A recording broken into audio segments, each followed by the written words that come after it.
Ellie, and we are back and ready to focus. Okay, we've discovered lots of ways that we can take a closer look and grow in our relationship with God. Let's see if you can unscramble these words and remember all the different ways you can focus on God. You can focus on what you can see. Nice. You can remember that our big, powerful God created everything and everyone we see, and He cares about what's going on in each of our lives. What else? Well, you can hear from God. You can do that by reading the Bible, whether that's on an app, on a tablet, or even in a book like this one. You can follow God's big story throughout history and discover what it means for your life today. You can talk with others about what you believe. You can ask questions and talk about God with other people who follow Him. Maybe they've discovered something about God that can help you too. Or maybe as you talk about Him, you can discover something new together. How else can we focus on God? You can pray anytime, anywhere, about anything. You can talk to God and be honest with Him. Remember, He is always there for you, no matter what. We can do all these things to focus on God and discover more about Him. And the best part is, we can choose to do them every single day. We can make a habit of living differently and focusing on God, no matter what's going on around us. Today, we'll talk about one more awesome way we can focus on God that's all about the way we act every single day. But first, jump on your feet because it's time for us to put our focus on God and worship Him together.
it's me, Kyle. I didn't know if you'd recognize me without the lights on and with the flashlight, but today we are playing flashlight tag in the lab, which means I might have to... Kyle!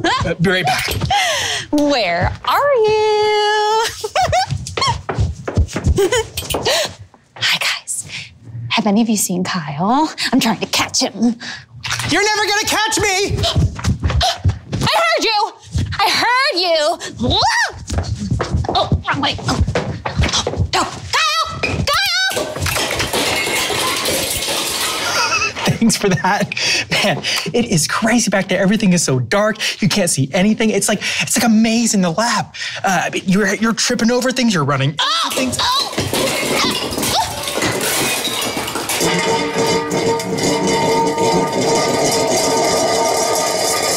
I'm fine. I better go check on her.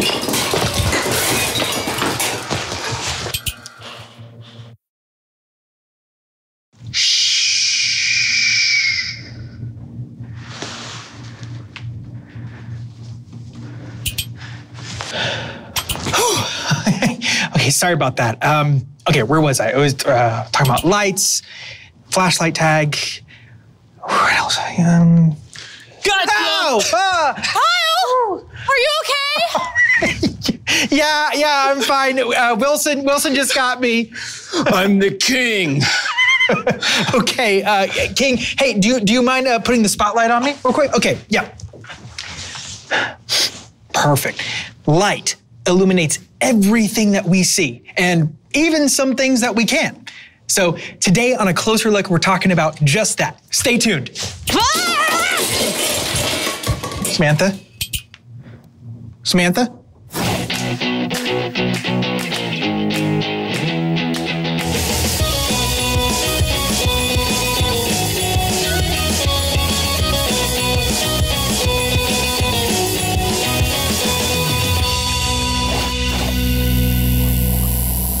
When we think about light, we usually think about lamps or the sun, but there's so many different ways to use light, like, Kyle,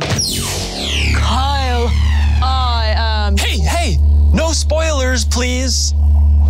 Kyle, I am your Friend! light isn't just something out of bulbs or from the sun. Light is also lasers! But what good do lasers even do? Well, they look cool. But looking cool isn't a reason to be talking about it on this show. I mean, this is science that we're dealing with here, people. What's the practical application? First, the fact that you care about the content of this show means the world to me, so thank you. And second, lasers can be used in so many different ways. It can help shape people's eyes so they can see better. Oh, like LASIK. Yeah, you know, my dad had that done before we couldn't even read a stop sign, but now we can read the newspaper over my mom's shoulder when they're in separate rooms. Wow, exactly. And there's also LiDAR. Ooh, what's that? Well, it's basically a radar that uses lasers. So we use light to scan entire areas to take an incredibly detailed photograph that we normally couldn't see with the naked eye. Check it out. Look, an entire ancient city covered by trees for hundreds of years, and we discovered it using LiDAR. See, the city couldn't be seen because the trees had covered it up, but we found it with light using LiDAR. Plus, they sound super cool. Yeah, they do. Also, because high-powered lasers are accurate over long distances, we can measure things like elevation very.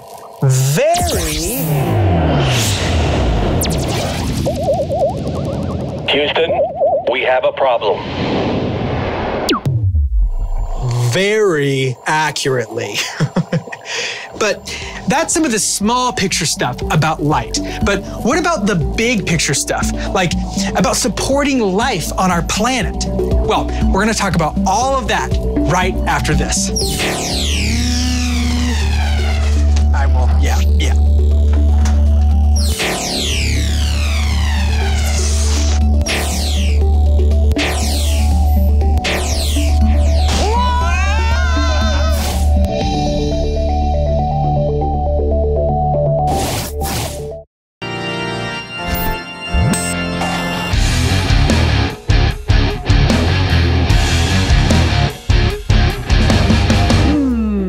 hello there. Who are you looking at? You looking at me? Huh? You looking at me? Are we rolling? Oh, hello, I'm Kellen, and we've been having a lot of fun taking a closer look at the world around us. So I have a mirror here, but it's not just any mirror, it's a two-way mirror. The way it works is that one person can see through it from the side where it's darker, and the person on the other side sees a reflection of themselves when the light is on them. So here's me, but when I stand behind it and change the lighting, can you see me now? Cool, right?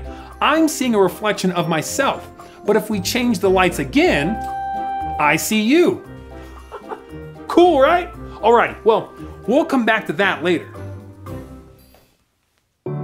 So our story today actually comes from two different books of the Bible. Now, they're both pretty famous passages. The first is from the book of Matthew, where the Pharisees are asking a question of Jesus. First, let me explain who the Pharisees were. They were a group of religious leaders who tried to honor God by following a bunch of religious rules. The problem was, they focused so much on following the rules that they didn't love God or other people very well. They also didn't like how Jesus claimed to be the Son of God, and they didn't like how everyone seemed to be following after him. When one of the Pharisees asked his question, he was really trying to put Jesus to the test and see if Jesus might say something that would get him in trouble. So he asked Jesus this question: which is the greatest commandment in the law?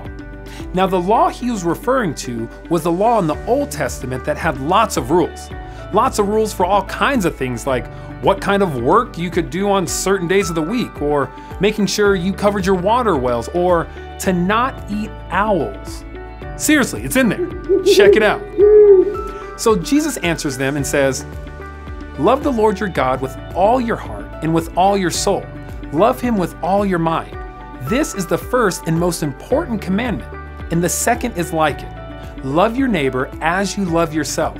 Everything that is written in the law and the prophets is based on these two commandments." Jesus basically sums up the law with those 4 verses. There are more than 600 rules in the Old Testament, and Jesus says here what you need to do. Love God, love people. That's it. Crazy, right? But how do we love someone? I mean, what is love? The Apostle Paul had some things to say about love in the book of 1 Corinthians. Paul said, "Love is patient, love is kind. Love does not dishonor others." He also says that love does not look out for its own interests. Love is full of joy. It always protects. It never gives up. Love never fails. Now, that's a lot of beautiful words about love, but what does it look like in our everyday life? What does it look like for love to be patient? Okay, what if your little brother or sister has destroyed the Lego tower you built for the 3rd or 4th time? Showing them love might mean that you're patient and that you don't get angry at them. What does it look like for love to be kind? Well, maybe there's a new kid at school or at camp, and maybe they don't look or sound like you or any of your friends. It may not be easy, but to show that person love means to show kindness. Invite them to sit with you at lunch or play with you at recess, even if your other friends don't want to. What does it look like for love to never fail? That's a big one, right? To say that love never fails? Well, I don't think Paul was saying that love is always easy. It's not. And sometimes we might feel that love has failed when you try to show someone kindness or patience and they make fun of you or they ignore you. But I think maybe Paul is saying that we can't give up. And if we continue to show people love, it will change them and change us, even if we can't see it immediately. I think it's also good to remember that God is described as love, and what God did by sending us his son Jesus will never fail. Even when we mess up, God still loves us, and we can show that same love to others. Here, let me show you something. So we're back at this two-way mirror. Remember that it works because of light. When you light up one side of the mirror and lower the light on the other side, the person that has the light shining on them is able to be seen. So when I shine the light on myself, I can look in the mirror and see myself. Hey, Kellen. But when we turn the light down on ourselves and we turn the light up on the other side of the mirror, we turn the light on others. We turn the focus on other people and we can see who they are and what they need. When we take a closer look at others, we're able to see them as God sees them and live for God by loving them. Pretty incredible, right? So, as you go home and as you meet new friends in the next few weeks, remember that you can live for God by showing others God's love. And keep a lookout because there are so many things to learn about God when you take a closer look. I'll see you guys next time.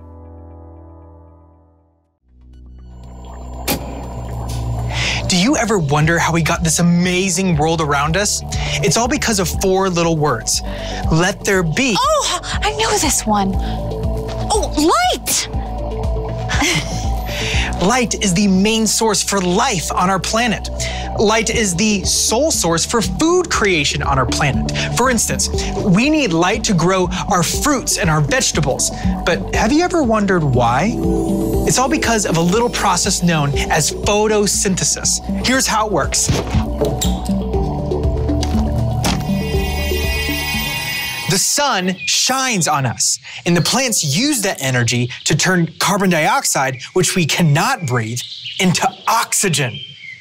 And oxygen is what we breathe. So next time you take a deep breath, think a plant. Because plants are pretty important. Thanks, plants. We need light to see, yes, but light comes in a spectrum that makes our world beautiful. For instance, if we didn't have this various spectra of light, our world might look like... I don't like it. Oh man, I got Neapolitan. How am I gonna know which one's the chocolate? But because we do have different kinds of light, our world looks like...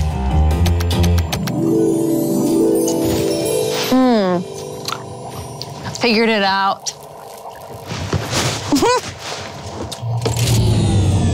From clean solar energy to maintaining the Earth's temperature to letting us know when to go to sleep at night, light plays a huge role in our everyday life.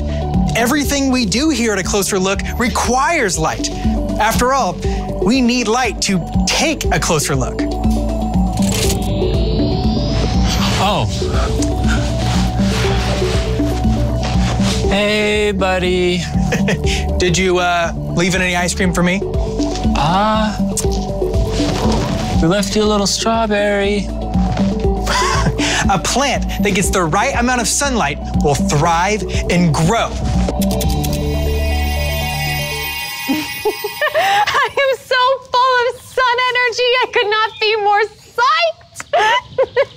But if the plant doesn't get the right amount of light, What?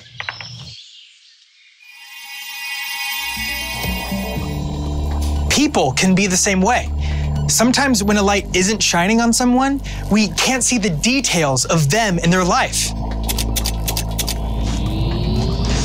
That's why we gotta do everything we can to light others up, shining a light on others and showing them love. Well, hey Wilson, can you fix that spotlight, please? Got it.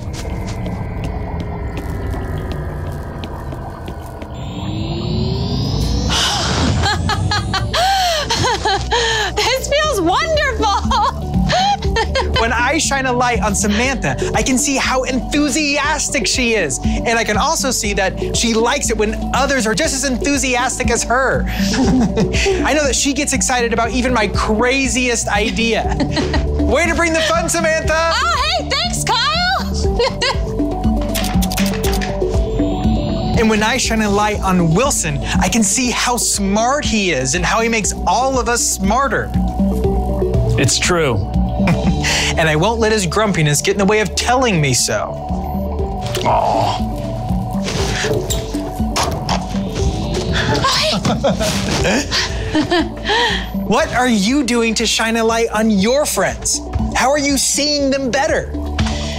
Well, guys, that's it for this week. Thank you for joining us and for taking a closer look.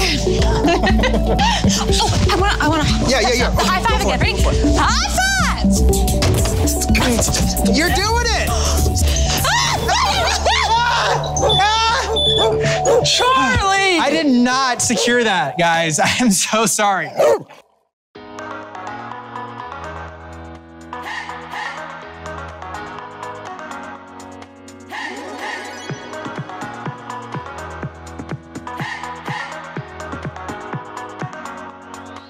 This is my faith, this is my focus, all of my days.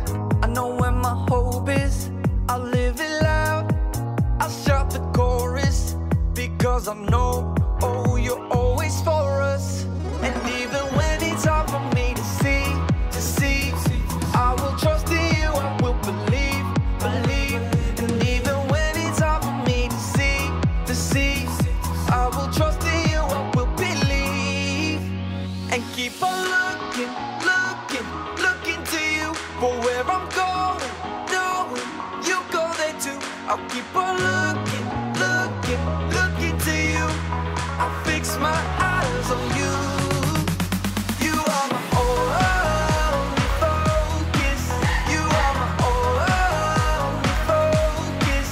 You are my only focus. I fix my eyes on you. This is my faith, this is my focus, all of my days. I know where my hope is, I'll live it loud. I shout the chorus, because I know, oh, you're always for us.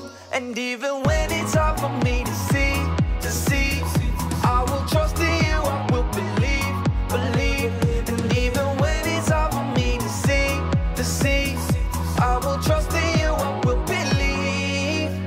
And keep on looking to you for where I'm going, knowing you go there too. I'll keep on looking to you. I'll fix my eyes on you. You are my only focus.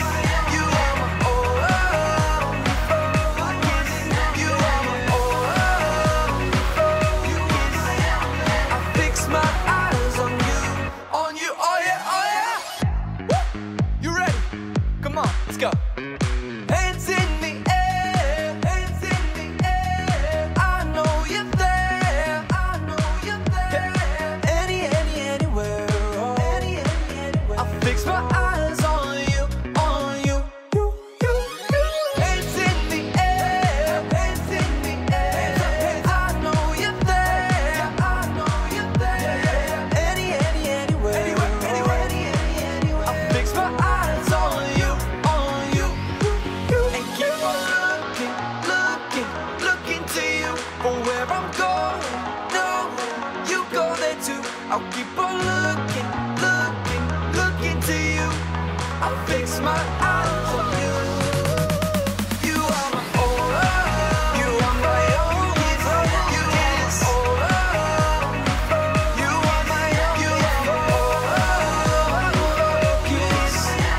I'll fix my eyes on you. Jesus said that the most important thing you can do is to love God and love others. You can do that by treating others the way you want to be treated. Think of others instead of just thinking of yourself. Put your focus on what God has done for you, and then live your life differently because of it. You can live for God by loving others. You can put the focus on other people and share God's love with them every day. Here's a question for you. How do you focus on others? I bet you've got some great ideas about that. Talk about them with whoever is there in your house or apartment with you. I've had a great time with you guys these last few days. Thanks for hanging out and joining us here at Focus.